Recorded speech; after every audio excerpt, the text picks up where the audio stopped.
Abra sua Bíblia, 2 Coríntios capítulo 10, verso 5, diz assim: destruímos argumentos e toda a altivez que se levanta contra o conhecimento de Deus, e levamos cativo todo o pensamento para torná-lo obediente a Cristo. Você pode fechar seus olhos por mais um instante? Senhor Jesus, nós queremos te agradecer, Pai, te agradecer pela tua palavra, pela direção que a tua palavra nos dá, pela correção que a tua palavra promove em nossas vidas. Que o Senhor possa falar aos nossos corações acerca desse tema, tratar o que tiver que ser tratado, corrigir o que tiver que ser corrigido, que o Senhor nos encontre e nos alcance nessa noite, em nome de Jesus. Amém? Então vamos lá. Quando nós falamos sobre nossos pensamentos, nós precisamos entender que esses precisam estar totalmente submetidos a Jesus. Como nós lemos, todos os nossos pensamentos precisam estar totalmente submetidos a Jesus. Então nossos pensamentos precisam estar totalmente sujeitos a Ele, sujeitos à apreciação do Senhor, é o que a palavra nos diz. Portanto, os nossos pensamentos precisam estar subjugados a Cristo. Esse é o lugar das nossas intenções. Os nossos pensamentos é o lugar das nossas decisões. E tudo isso precisa estar sujeito a Jesus. Sendo assim, a nossa mente precisa estar totalmente dominada por Ele, presa a Ele, atrelada a Ele. Mas essa não é uma realidade simples. Não é algo que temos plena condição de controlar facilmente. Tornar os nossos pensamentos totalmente condicionados e agradáveis a Deus, de fato, esse controle tem a sua dificuldade. Então, tornar os pensamentos cativos, presos, atrelados a Cristo, é um grande desafio para nós. Fazer os nossos pensamentos totalmente obedientes, sabe? Essa é a nossa grande luta. No livro de Provérbios, no capítulo 4, verso 23, diz: acima de tudo, guarde o seu coração, pois dele origina a vida. Então, biblicamente, o coração fala do que temos de mais íntimo, onde se encontram todos os nossos pensamentos, todos os nossos desejos, todos os nossos sentimentos, tudo que permeia a nossa mente. E como eu disse, é nesse lugar onde se encontra as nossas intenções e as nossas decisões. Trata-se também da nossa personalidade, sabe? Das nossas características pessoais e únicas, coisas que são só nossa, só minha, só sua. Portanto, quando se fala sobre coração, na palavra corresponde à nossa mente. Portanto, trata-se do que está no íntimo da nossa alma. É sobre isso. A palavra diz que o coração corresponde à mente humana. Portanto, são os nossos pensamentos, é disso que se trata. É disso que a palavra está tratando, sobre os nossos pensamentos. Então, guardar o coração é proteger a mente. É cuidar de tudo que se passa nos nossos pensamentos. Então eu te pergunto, todos os seus pensamentos são justos? Todos os seus pensamentos são bons? Quando você olha e analisa tudo que se passa aí na sua mente, em você repousa sabedoria? O fato é que quando se fala em pensamentos, parece mesmo algo muito difícil de lidar. Então, como controlar a nossa mente? Como lidar com isso? Como ter esse autocontrole em relação à mente e aos pensamentos? Como controlar uma mente que vem sendo bombardeada, tomada de tantas informações? Como ajustar os nossos pensamentos diante de tantas preocupações? No Salmo 94, verso 11, vai dizer: o Senhor conhece os pensamentos humanos e sabe como são fúteis. Você considera os seus pensamentos fúteis? O Senhor nos diz que Ele conhece os nossos pensamentos e Ele sabe como são fúteis. Ou seja, Deus sabe que em nós habita muita tolice. Ele sabe que na nossa mente existe muita idiotice, com perdão da palavra, muitas futilidades. Muitas vezes nós ocupamos a nossa mente com pensamentos que no final não têm relevância, não têm utilidade, não têm importância. São pensamentos que no final não agregam nada, não agregam valor para a nossa vida. Em Salmo 139, verso 1 e 2 diz: Senhor, Tu me sondas e me conheces. Sabes quando me sento e quando me levanto. De longe percebes os meus pensamentos. De longe Ele percebe os nossos pensamentos. Então Deus, na sua onisciência, sabe tudo sobre nós. Ele conhece quem somos de verdade. Aliás, só Ele conhece quem você é de verdade. Nem o seu cônjuge conhece você de verdade, mas Ele conhece. Ele sabe, porque Ele conhece tudo o que se passa na sua mente e no seu coração.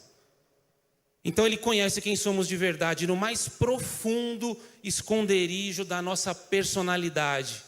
Ele conhece a nossa mente, Ele sabe tudo o que pensamos, porque Ele é onisciente. Ele sabe de tudo. Essa é uma informação que precisa nos trazer temor.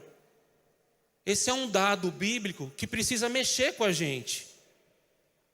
No sentido de cuidar da mente, sabe? Cuidar dos pensamentos. Porque o Senhor sabe tudo, Ele vê tudo, Ele está lá. Então Ele está em todos os lugares, inclusive observando tudo que nós pensamos. Isso porque Ele nos ama. E Ele sabe o quanto a mente pode ser perigosa. O quanto a mente pode ser traiçoeira, deletéria para a nossa vida, sabe? Ele acessa e vê toda a nossa corrupção, toda a nossa malícia, toda a maledicência que existe em nós, que existe na nossa mente. O Senhor vê tudo. Veja algo comigo. Dá para a gente afirmar que o cérebro é o órgão mais importante do nosso corpo, certo? Ok? A neurociência explica que os pensamentos, eles nascem no córtex cerebral. São conexões neurais, ou seja, são os neurônios se comunicando, formando assim o que é chamado de atividade cerebral. Ou seja, são os nossos pensamentos. E essa atividade afeta tudo em nós. Afeta a nossa cognição, o nosso raciocínio, nossa memória, a nossa concentração, entre outras coisas. Isso é tão poderoso para o corpo humano que afeta até mesmo a nossa imunidade. Podendo causar, dependendo do que acontecer na sua atividade cerebral, seus pensamentos, aquilo que permeia a sua vida, o que você pensa, pode causar diversos problemas na sua saúde, até mesmo distúrbios psicológicos. Por isso nós precisamos encontrar um jeito, uma forma de configurar a nossa mente. E não é papo coach não, tá? Ainda é bíblico. Mas a gente precisa encontrar uma forma de configurar a nossa mente, ou seja, tentar programar a mente de alguma forma para tentar controlar os nossos pensamentos, se é que isso é possível, mas nós precisamos nos esforçar. Nós precisamos tentar. E como fazer isso? Vai comigo para Hebreus, capítulo 4, verso 12.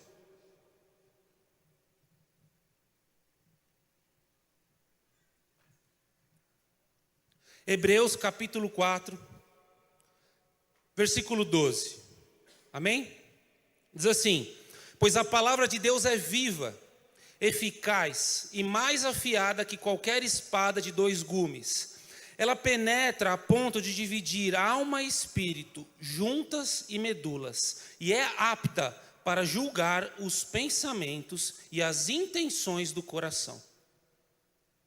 A palavra do Senhor é apta para julgar os pensamentos e as intenções do coração. Então é a palavra de Deus que pode nos ajudar a fazer essa configuração da mente. Não é nenhuma fórmula mágica, não são 10 passos, não é um curso que você compra na internet, que configura, que transforma a sua mente, que faz você pensar melhor. Não, é a palavra de Deus que é apta para corrigir, para configurar a nossa mente, os nossos pensamentos. Então, é a palavra de Deus a chave para configurar, para restabelecer os bons pensamentos, para fazer essa configuração da mente, porque a palavra de Deus é poderosa, como nós acabamos de ler, para atingir o mais profundo da alma, o mais profundo do espírito, porque a palavra vem e julga. Portanto, ela julga, e se ela julga, ela corrige, ela alinha os pensamentos em primeiro lugar. É a primeira coisa que a palavra faz, ela alinha os pensamentos. Olha só, existe uma pregação transcrita de John Wesley que trata a respeito de tipos de pensamentos. John Wesley, viveu no ano em torno de 1700 na Inglaterra. Ele era um anglicano de criação, liderou um grande movimento de pregação do evangelho, foi um missionário, evangelista, avivalista, há quem diga que foi o maior da era moderna. E mais tarde, após sua partida, os seus discípulos fundaram a igreja metodista ali nos Estados Unidos, porque o seu grupo era conhecido como os metódicos, por isso do nome metodista, por serem muito rígidos com suas práticas espirituais. E existem muitos livros com sua história, livros com as suas pregações, com seus escritos. E tem uma mensagem muito poderosa de John Wesley, que se chama Pensamentos Errantes. E nessa mensagem ele fala sobre esses tipos de pensamentos que são pensamentos perdidos, pensamentos vagos, pensamentos que são considerados insensatos, que se desviam, pensamentos que ficam sem destino, que vagueiam sem rumo. Ele chama esse tipo de pensamento de pensamentos vagabundos, porque vagueiam, porque são pensamentos que estão sem rumo, sem destino, consequentemente, pensamentos que não têm propósito, que não têm porquê. São ideias consideradas vacilantes e erradas. Isso porque são pensamentos que desviam o homem da vontade de Deus. São pensamentos que causam inimizade com Jesus. Porque esse tipo de pensamento se opõe a Ele e a quem Ele é. Se opõe à sua vontade. Por isso são pensamentos vagabundos, errantes, vacilantes, errados. Então ele fala de todas as angústias que pensamentos errantes causam na vida do homem, de todas as angústias que esse tipo de pensamento causa na nossa vida, porque são pensamentos repletos de malícia, pensamentos carregados de muitos desejos, pensamentos que fazem o homem mais egoísta, mais egocêntrico, que trazem ira, raiva, às vezes maldade, que transformam o homem e faz com que ele queira exercer muitas vezes justiça própria, que transforma o homem em alguém soberbo, pensamentos que nos levam a atitude até vingativas. Quantos pensamentos de vingança passam na mente do homem? Muitas vezes não se tornam atitudes, mas eles estão lá. E a linha é muito tênue entre o pensar e o fazer. Tudo isso são pensamentos errantes. Então muitas vezes passa por nossa mente cenas imaginárias. Eu tenho certeza que você vai entender o que eu estou falando. A nossa mente é muito maluca. A gente imagina cenas, são frutos da nossa imaginação. Cenas imaginárias o tempo todo. E muitas dessas cenas imaginárias que se passam na nossa mente, elas têm cunho desleal, algumas vezes imoral. São pensamentos que vêm e que travam uma verdadeira guerra com o Espírito Santo de Deus que habita em nós.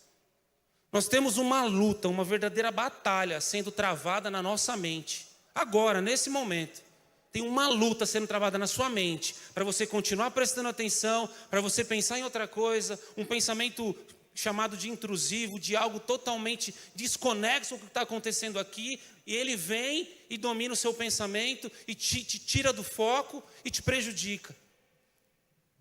Então nós temos uma verdadeira luta, uma verdadeira batalha sendo travada na nossa mente o tempo todo. E John Wesley vai dizer que esses pensamentos são comparados à idolatria. Por quê? Porque esses pensamentos vagueiam pelo mundo. E muitas vezes o pensamento ama e adora o que ele vê. O pensamento adora as ofertas do mundo. São pensamentos repletos de muita vaidade, de muita cobiça e de muita inveja. É difícil de admitir, mas em pensamento a gente é sim invejoso, a gente cobiça, a gente é mau. Então ele faz o seguinte questionamento: quem é o Senhor dos seus pensamentos? Quem é que está controlando isso? Quem está controlando as nossas mentes?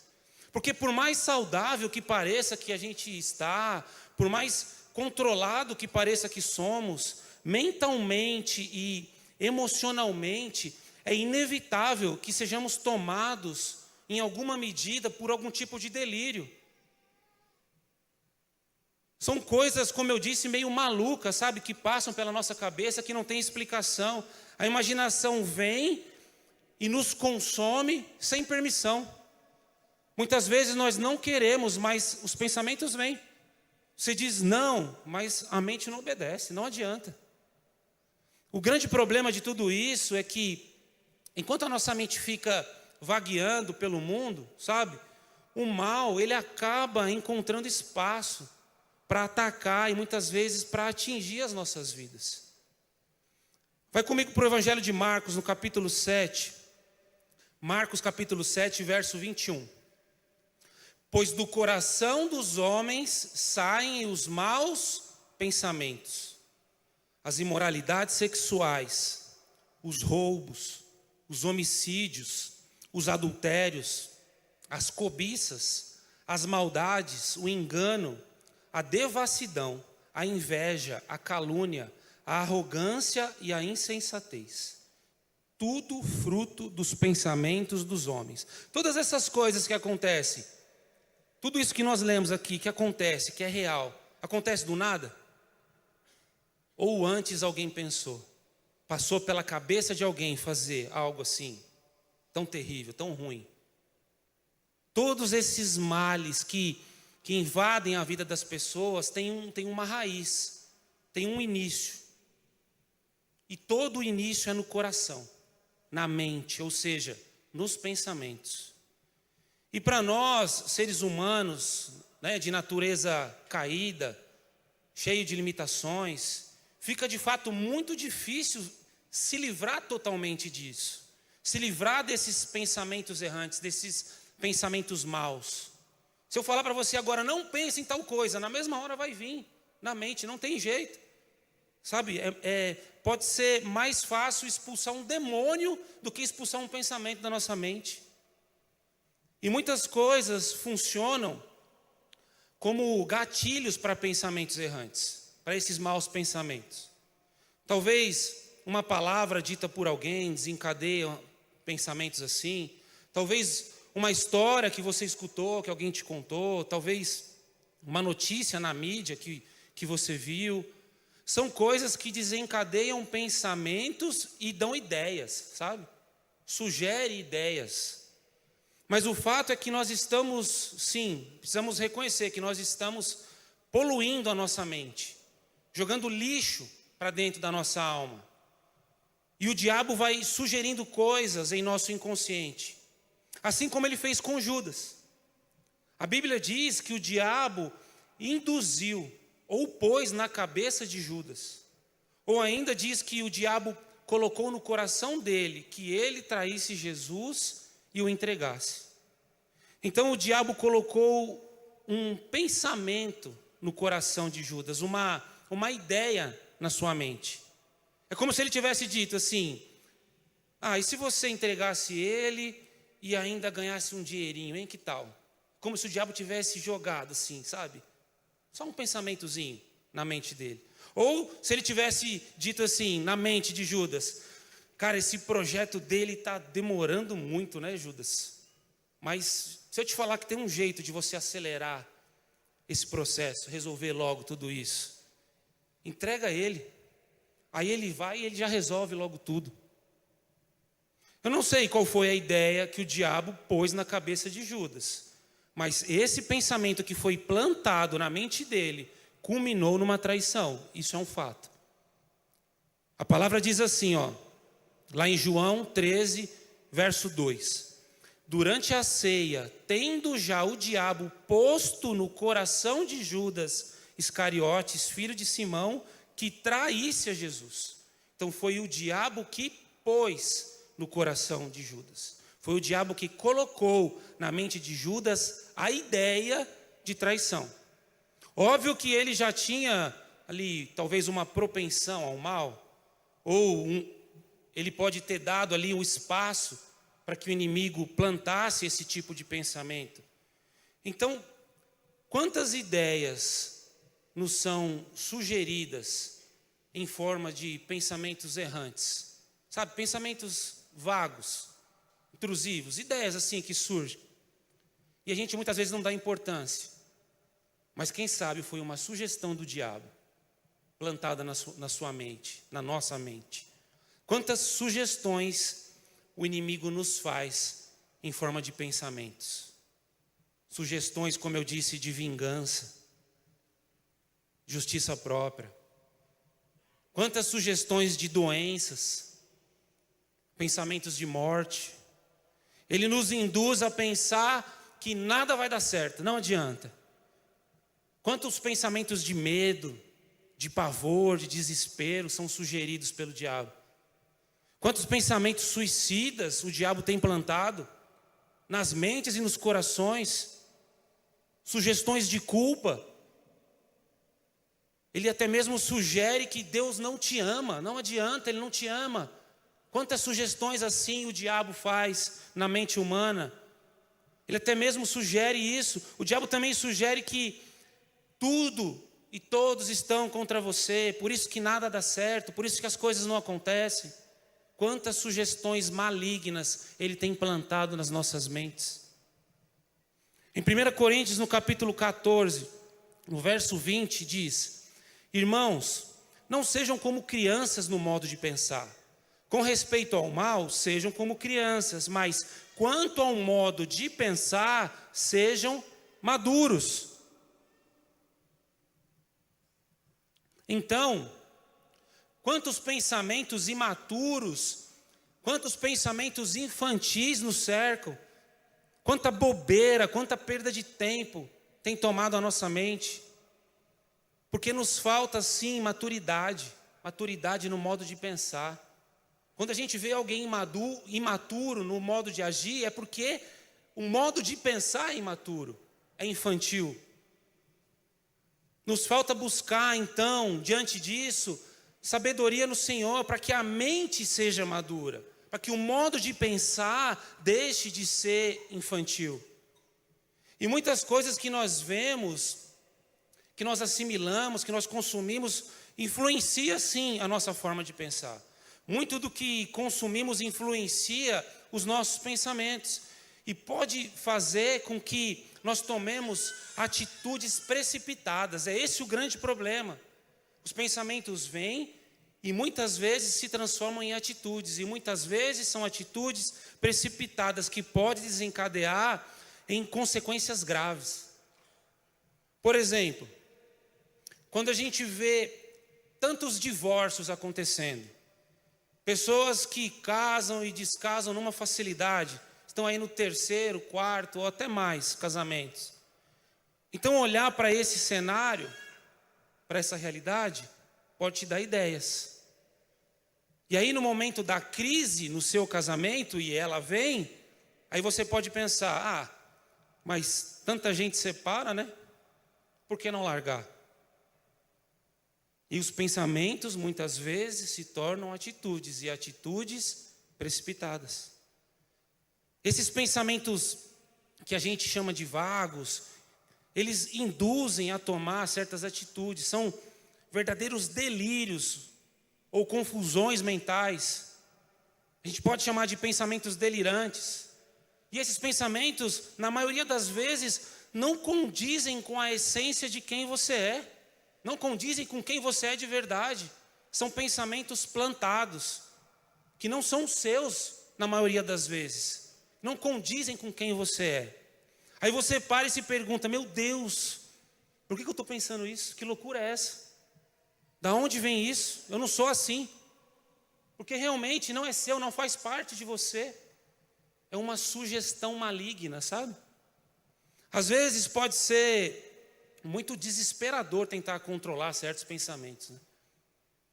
Agora, a palavra de Deus, ela nos ensina que um fruto de maldade ou de pecado vem de uma árvore má.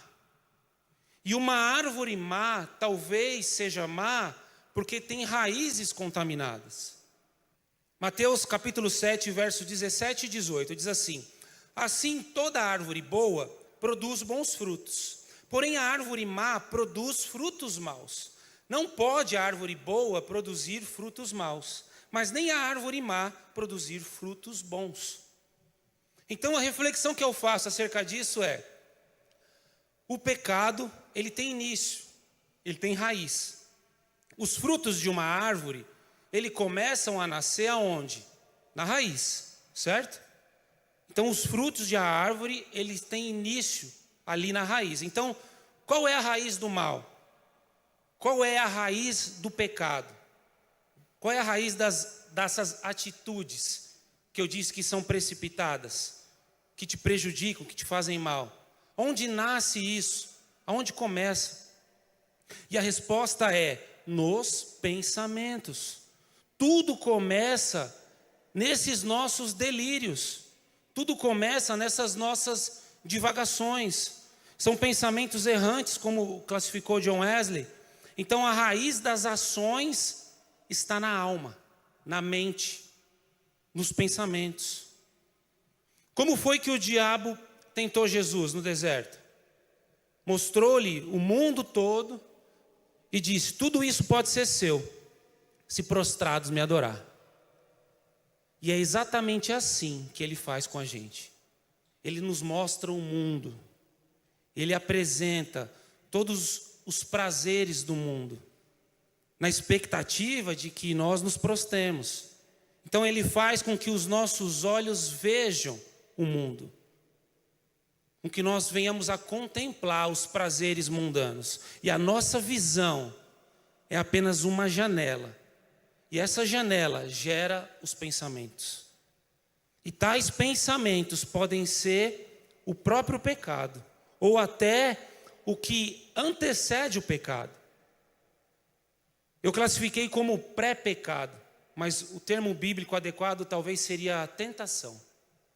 São as ideias que antecedem o mal, que antecedem o pecado. Então lutar para controlar os pensamentos é lutar para controlar a alma, e assim não pecar, ou não ceder às tentações. Então controle de pensamento gera controle da alma, que gera controle de atitudes. O próprio Jesus nos faz um alerta extremamente sério a respeito do pensamento que gera cobiça, do pensamento que nos faz pecar. E ele também deixa uma instrução sobre a possibilidade de pecar já no pensamento, antes da atitude. Evangelho de Mateus capítulo 5, verso 27, diz assim, as palavras de Jesus: vocês ouviram o que foi dito, não adultere. Estabelece um mandamento, não adultere. Mas aí ele vai além: mas eu digo que qualquer que olhar para uma mulher e desejá-la, já cometeu adultério com ela no coração. Então, diante de um mandamento estabelecido, Jesus vem e vai além. E isso é muito sério e precisa ser levado a sério. O que Jesus está dizendo é que quem desejou, adulterou no coração. Portanto, pecou em pensamento. Não sou eu que estou dizendo, é Cristo. É possível pecar em pensamento, é o que Cristo está nos dizendo. E por que pecou? Porque cobiçou.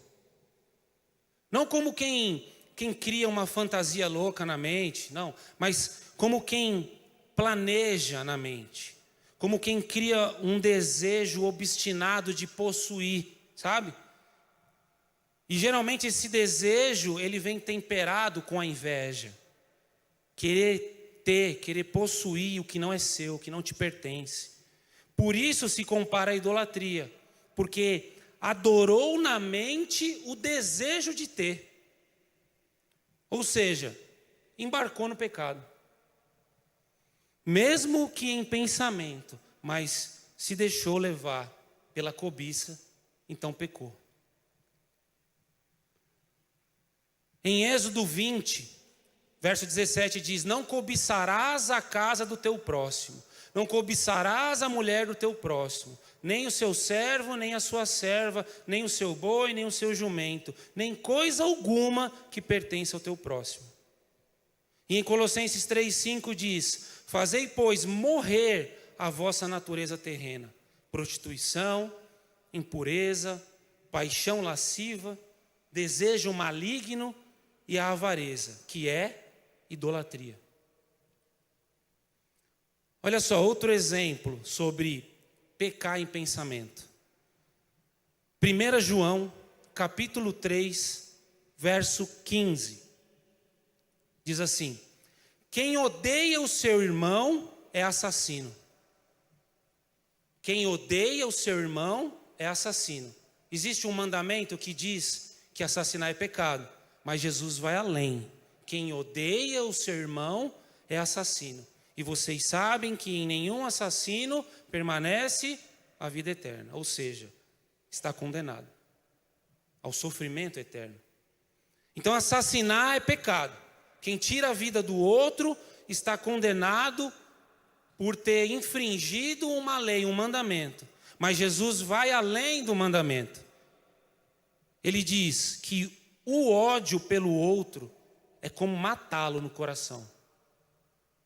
E esse sentimento vem da onde? Vem da alma, vem da mente, vem dos pensamentos. É lá que a gente mata alguém no coração. É lá que a gente nutre esse ódio, a raiva, a ira. Então quer dizer então que quem alimenta o ódio em seu coração é como um assassino. Aquele que nutre pensamentos de raiva, de ira em sua mente, está pecando. É um fato bíblico, tá? Estou apenas lendo a Bíblia aqui. Agora, meus irmãos, é preciso entender algo. Essa luta na mente, ela vai se dar em nós até o fim dessa vida, tá? Porque nós estamos em um corpo corruptível, que só se tornará incorruptível na eternidade. Então, meus amigos, que o Senhor Jesus nos ajude a resistir a esses pensamentos, como John Wesley disse, pensamentos vagabundos. Que o Senhor nos dê sabedoria para resistir à tentação de pecar. Porque esses tipos de pensamentos, de fato, eles nos desviam dos caminhos de Jesus. É como se nossa mente fosse um jardim. Se você abandona o jardim aos efeitos externos, aos efeitos da natureza, como que ele fica? Ele fica feio, fica tomado de mato, de sujeira, de erva daninha, de espinho. Então a gente pode abandonar a nossa mente, deixar tudo que vier à mente e não cuidar, e não refletir sobre isso, e não cuidar, e não zelar dos pensamentos. Você pode limpar o jardim, o que não quer dizer que ele vai ficar bonito, ele vai ficar só limpo. E aí pode voltar a ser feio, ter mau cheiro, sabe? Se você deixar novamente. Então não é só uma questão de limpar, é preciso também plantar boas sementes, plantar árvores bonitas e vistosas que embelezam o jardim, que dão frutos bonitos, frutos nutritivos. Assim é a nossa mente. Requer zelo, requer cuidado, requer amor, requer paciência, como quem cuida de um jardim. Tem uma reflexão de Martinho Lutero que diz assim: não podemos impedir que pássaros voem sobre nossas cabeças, mas podemos impedir que eles façam ninhos sobre elas. Assim também não podemos nos livrar de sermos tentados, mas podemos lutar para não cairmos em tentação. Então, os pensamentos podem até vir, mas depende de nós alimentá-los ou não. Depende de nós se submeter ou não. E também, nossos pensamentos dependem muito daquilo que nós buscamos, sabe? Daquilo que nós consumimos. Então, a nossa oração é para que o fruto do Espírito seja encontrado em nós. Sobretudo, nesse caso, o domínio próprio. Para que aprendamos a ter o domínio dos pensamentos. Mas vai além da oração. A oração é importante, mas vai além. Tem algumas medidas, como eu disse, que nós podemos adotar para impedir que os nossos pensamentos fiquem aí vagueando pelo mundo. A primeira medida que nós precisamos tomar é não normalizar os pensamentos mundanos.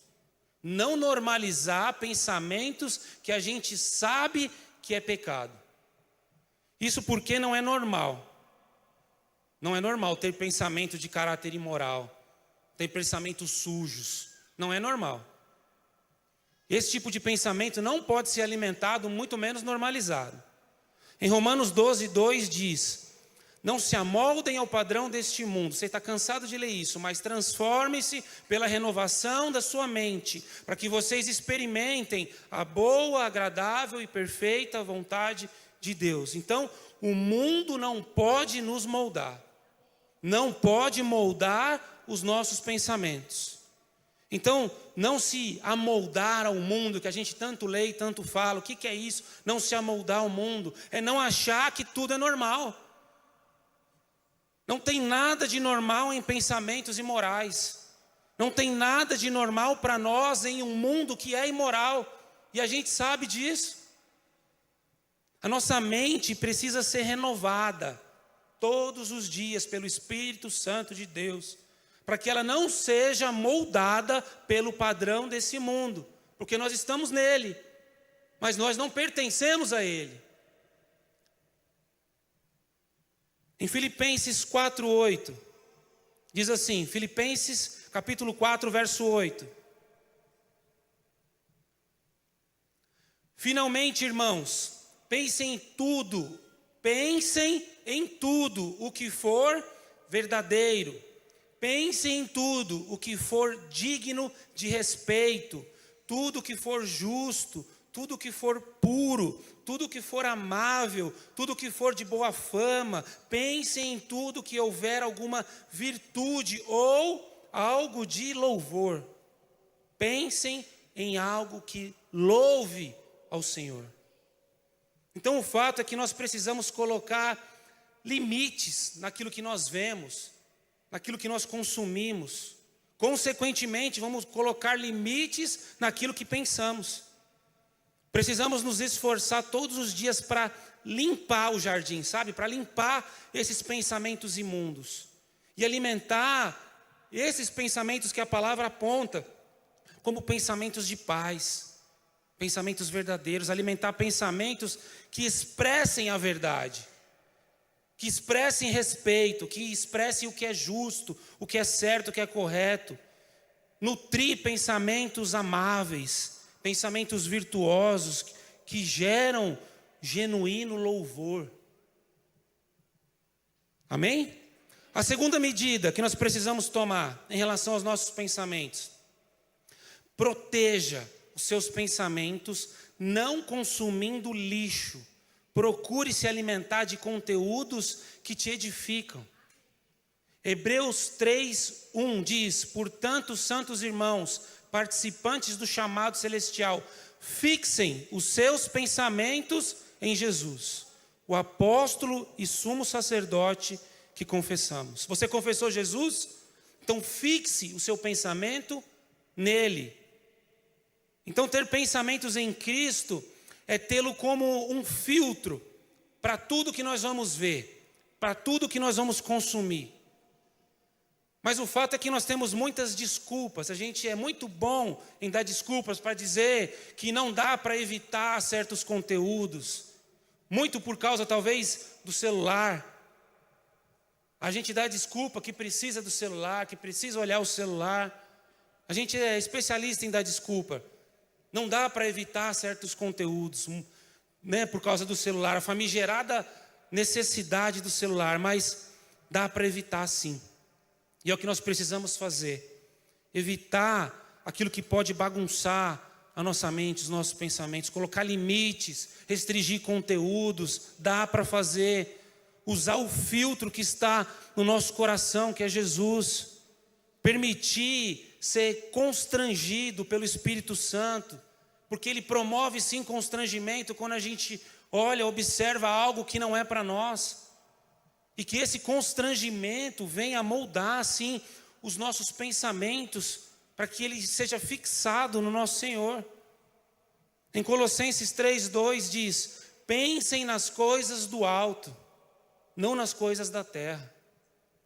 E para pensar nas coisas do alto, eu não posso me deixar ser influenciado pelas coisas de baixo. E a terceira e última medida a ser tomada é: busque a santificação. E a santificação acontece na alma, na mente. A santificação, ela acontece no entendimento, no intelecto, na nossa convicção, ou seja, na forma como nós exercemos a nossa fé. E isso se desenvolve através do conhecimento de Deus, do conhecimento da palavra de Deus. Portanto, através da Bíblia, através de boa literatura cristã que existe, que está disponível. Prefira então conteúdo que te faz mais inteligente, que te faz mais sábio e, sobretudo, que te faz mais santo. Consuma e assimile conteúdos de qualidade que edificam não só você, mas edificam a sua casa, a sua família, o seu lar, que te transforma em uma boa influência, que desenvolve o seu discernimento, que atrai a admiração pelo que é justo, pelo que é correto. Nós precisamos aprender ou reaprender a contemplar aquilo que é belo. O conceito de belo vem sendo deturpado, a gente não sabe mais o que é bom, o que é bonito, o que é agradável. E as coisas vão sendo enfiadas goela abaixo. Nós precisamos reaprender a contemplar o que é belo de verdade. É a expressão de Deus na terra, através da boa arte, através da boa literatura, através do bom entretenimento, existe. E a gente encontra isso filtrando. E o filtro é Cristo. Amém? Agora, partindo para o encerramento, eu gostaria de ler Isaías 55, verso 8 e 9. Diz assim: porque os meus pensamentos não são os pensamentos de vocês, nem os seus caminhos são os meus caminhos, declara o Senhor. Como os céus são mais altos do que a terra, assim os meus caminhos são mais altos do que os seus caminhos. E os meus pensamentos são mais altos do que os seus pensamentos. Então, querido, ter acesso aos pensamentos de Deus, poder olhar para Jesus e entender como Ele pensa, qual é a sua vontade, parece para nós algo muito difícil. Os pensamentos do Senhor são tão mais altos que os nossos. Os pensamentos do Senhor são altos demais para nós, para que nós alcancemos, para que nós venhamos a entender. Mas olha só, Como eu disse, nós temos a Bíblia. Muitos dos pensamentos do Senhor estão ali. É óbvio que tem coisas que Ele nos revela, mas a sua vontade está ali. Temos literatura, como eu disse, nós temos homens de Deus com dons de nos explicar as Escrituras, de nos aconselhar na palavra. Nós podemos orar, nós podemos pedir sabedoria, nós podemos pedir discernimento da parte de Deus e Ele entrega. Nós temos o Espírito Santo que nos reveste de poder e de autoridade, que nos transforma em testemunhas. Então a maior dificuldade está em nós mesmos, em não buscar, em não aproveitar de tudo isso que está à nossa disposição. Então muitas vezes nós somos afligidos por pensamentos errantes, por pensamentos maus, e nós não nos posicionamos. Então nós precisamos o quê? Nos posicionar e não nos entregarmos a esses pensamentos vagabundos, porque esses pensamentos, sem percebermos, estão nos afastando de Deus. Esses pensamentos estão te afastando de uma vida plena na presença de Cristo Jesus. Existem pensamentos que estão pairando sobre nós e que estão nos afastando de uma vida completa e feliz em Cristo. Porque Jesus nos prometeu acesso a uma vida abundante. Você sabe o que significa abundante? É muito mais do que você espera, o que você imagina. E essa vida começa a ser vivida na alma. Essa vida começa a ser vivida na mente. Ou seja, uma vida abundante, uma vida com alegria plena em Jesus, começa a acontecer quando nós decidimos por bons pensamentos.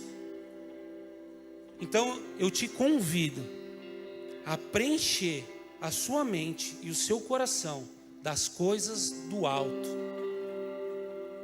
Irmãos, nós estamos sendo chamados essa noite aos bons pensamentos, a decidir por eles,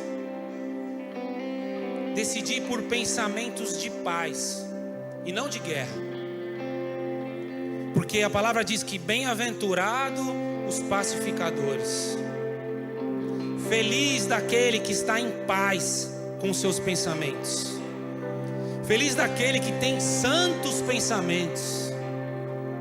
Bem-aventurado é aquele cujos pensamentos produzem paz, que são amáveis. Abençoado é aquele que tem pensamentos de alegria. Abençoado quem tem pensamentos que geram adoração. Que os nossos pensamentos nessa noite louvem ao Senhor. Porque nós queremos mesmo, e eu sei que você quer isso, porque senão você não estaria aqui.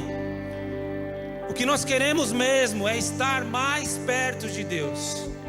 O que nós queremos mesmo é estar mais perto de Jesus. E os nossos pensamentos têm poder de nos aproximar dele. Então que os nossos pensamentos nos aproximem dele. Hoje, agora, nessa noite e todos os dias da sua vida. Que os nossos pensamentos pertençam somente ao Senhor. Que não haja mais medo, que não haja mais pensamentos de ódio, que a nossa mente esteja fixada no Senhor, que os nossos pensamentos adorem a Cristo. Você pode fechar os seus olhos?